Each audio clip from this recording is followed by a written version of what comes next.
Persediaan obat merupakan sediaan farmasi dalam bentuk tertentu sesuai dengan kebutuhan.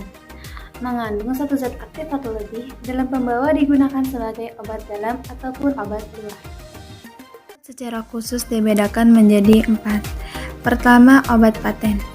Obat paten adalah obat jadi dengan nama dagang yang terdaftar atas nama yang dikuasakannya dan dijual dalam bungkus asli pabrik yang memproduksinya. Kedua, obat baru. Obat baru adalah obat yang terdiri atas berisi zat, baik sebagai bagian yang berkhasiat ataupun yang tidak berkhasiat. Misalnya, lapisan, pengisi, pelarut, pembantu, atau komponen lain yang belum dikenal sehingga tidak diketahui khasiat dan kegunaannya. Ketiga, obat asli. Obat asli adalah obat yang didapat langsung dari bahan-bahan alamiah Indonesia, terolah secara sederhana atas dasar pengalaman dan digunakan dalam pengobatan tradisional. Keempat, yaitu obat esensial. Obat esensial adalah obat yang paling dibutuhkan untuk pelayanan kesehatan masyarakat, terbanyak dan tercantum dalam daftar obat esensial yang ditetapkan oleh Menkes.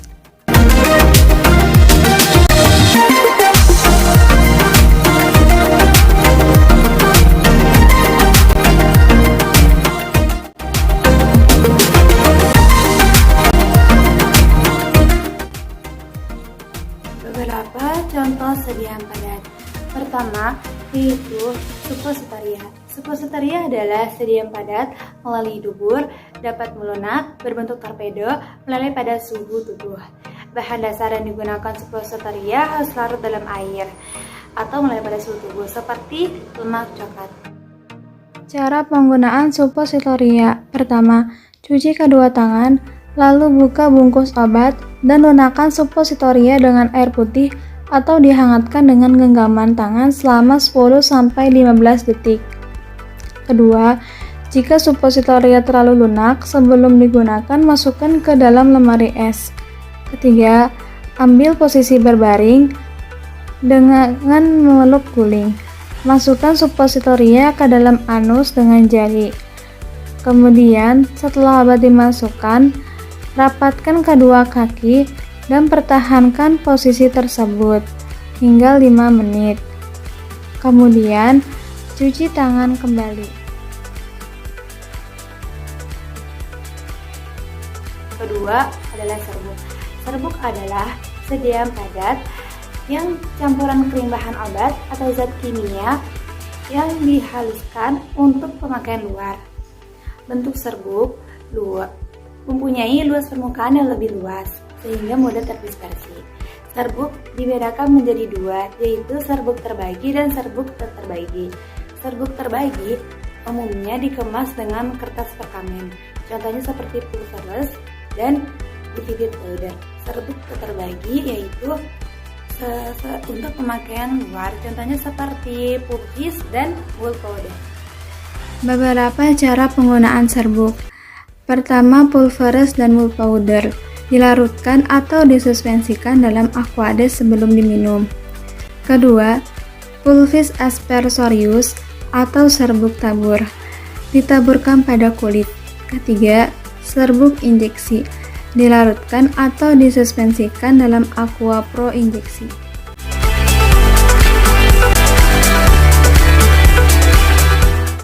Ketiga, kapsul.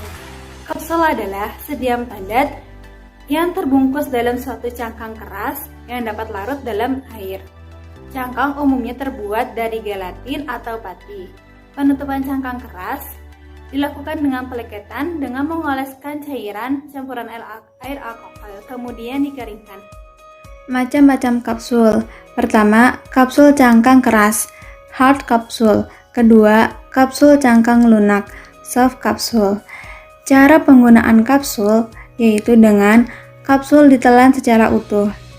Sediaan ini dapat digunakan dalam campuran sediaan pulveres bila isi di dalamnya berbentuk padat atau puyer.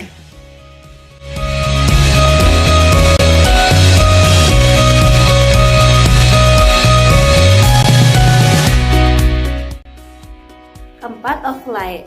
Overlay adalah sediaan padat berbentuk bulat, mudah pendek, melalui pada suhu tubuh, dikhusus untuk untuk vagina.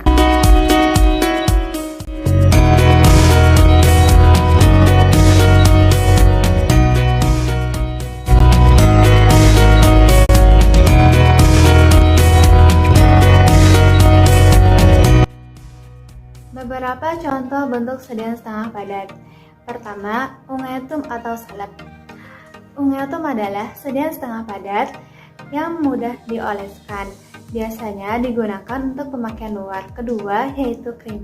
Krim adalah sedan setengah padat yang mengandung emulsi kental yang mengandung tidak kurang dari 60% air yang dimaksudkan untuk pemakaian luar.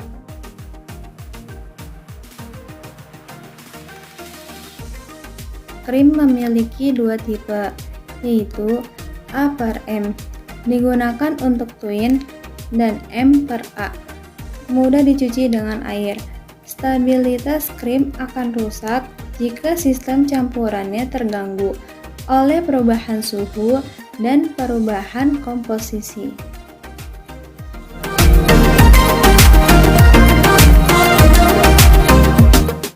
Ketiga adalah pasta. Pasta adalah sedan setengah padat yang mengandung zat padat serbuk lebih dari 50% untuk pemakaian luar.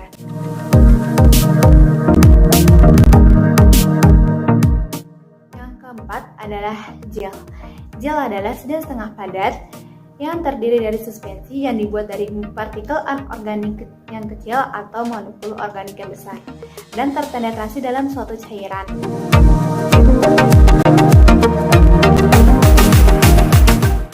Yang kelima adalah sereta. Sereta adalah sedan setengah padat yang mengandung setengah padat berlemak yang mengandung kadar tinggi lilin sehingga konsistensinya lebih keras.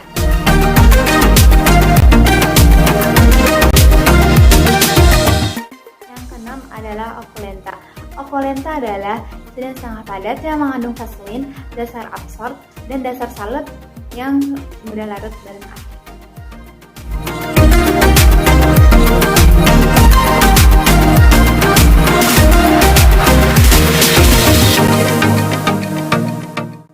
Beberapa contoh sedan larutan. Pertama, butai atau obat tetes. Butai adalah sediaan cairan berupa larutan, emulsi, atau suspensi. Biasanya digunakan untuk pemakaian luar. Cara penggunaan obat tetes telinga. Pertama, ujung wadah obat tidak boleh terkena benda lain agar tidak terkontaminasi. Kedua, cuci kedua tangan terlebih dahulu dan miringkan kepala atau berbaring miring dengan telinga yang sakit menghadap ke atas. Ketiga, jari telunjuk menekan cuping telinga, sedangkan ibu jari dan jari tengah menjepit daun telinga dan menariknya ke atas atau ke bawah. Kemudian, teteskan obat pada lubang telinga dan biarkan selama 1-2 menit. Setelah digunakan, ujung wadah cukup dikeringkan dengan tisu, tetapi jangan dibilas. Cara penggunaan obat tetes hidung. Pertama, cuci kedua tangan terlebih dahulu. Kedua, bersihkan hidung. Ketiga, berbaring dan tengadahkan kepala hingga dagu menghadap ke atas. Kemudian, teteskan obat pada lubang hidung. Tahan posisi kepala selama 2-3 menit. Kemudian, bersihkan ujung tetes hidung dengan air panas dan lap dengan tisu. Dan terakhir, jangan gunakan satu obat untuk lebih dari 1 orang.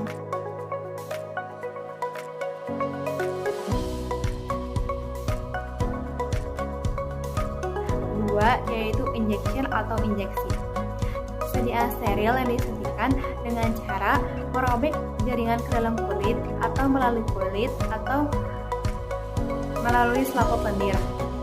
Injeksi dilarutkan dengan melarutkan atau mengemulsikan atau mensuspensikan sejumlah obat ke dalam sejumlah pelarut, atau dengan mengisikan sejumlah obat ke dalam wadah dosis tunggal atau wadah dosis ganda. Ketiga adalah sirup. Sirup adalah larutan pekat dari gula yang ditambah obat atau zat pengawet dan larutan jernih berasa manis.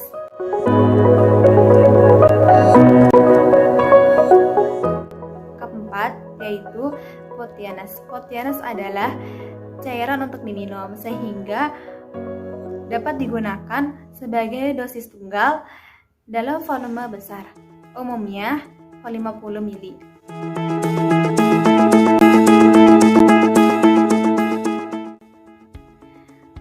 Eliksir adalah sediaan berupa larutan cairan dengan zat tambahan seperti gula, zat pewarna, zat pewangi dan zat pengawet.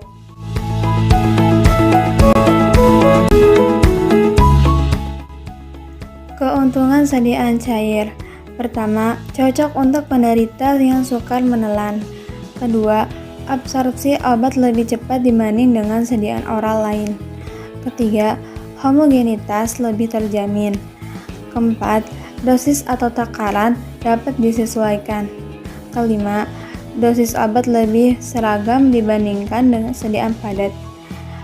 Keenam, beberapa obat atau senyawa obat dapat mengiritasi mukosa lambung atau dirusak cairan lambung bila diberikan dalam bentuk sediaan padat.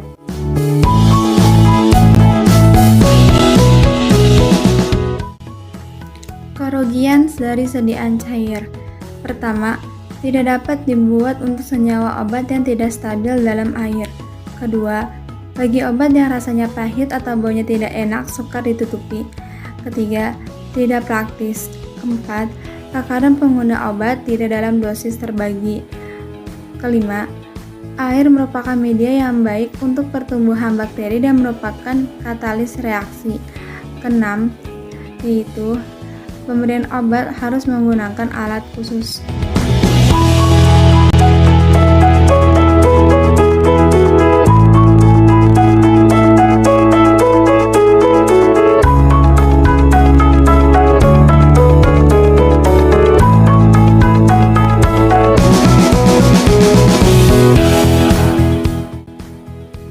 Beberapa contoh bentuk sediaan gas, seperti aerosol, spray, atau inhalasi.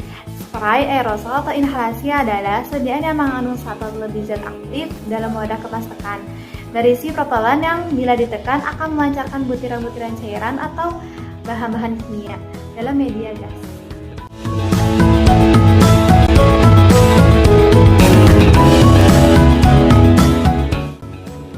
Cara mengenal kerusakan pada obat. Pertama, mengandung minyak atau lemak sebagai basis, maka dalam penyimpanan dapat terjadi ketengikan, terutama untuk sediaan-sediaan dengan basis lemak tak jenuh. Ketengikan ini dapat diketahui pada perubahan bau dan konsistensinya. Kedua, dapat terbentuk kristal atau keluarnya fase padat dari basisnya. Terakhir, terjadinya perubahan warna. Cara penggunaan obat minum. Pertama, obat jenis ini paling baik diminum secara bersama dengan 1 gelas air putih. Kedua, perhatikan waktu minum sebelum, bersamaan, atau sesudah makan. Ketiga, apabila obat dalam bentuk cair, kocok terlebih dahulu dan gunakan sendok takar. Perhatikan jumlah yang harus diminum. Kemudian, dilarang minum obat dengan teh, kopi, dan buah.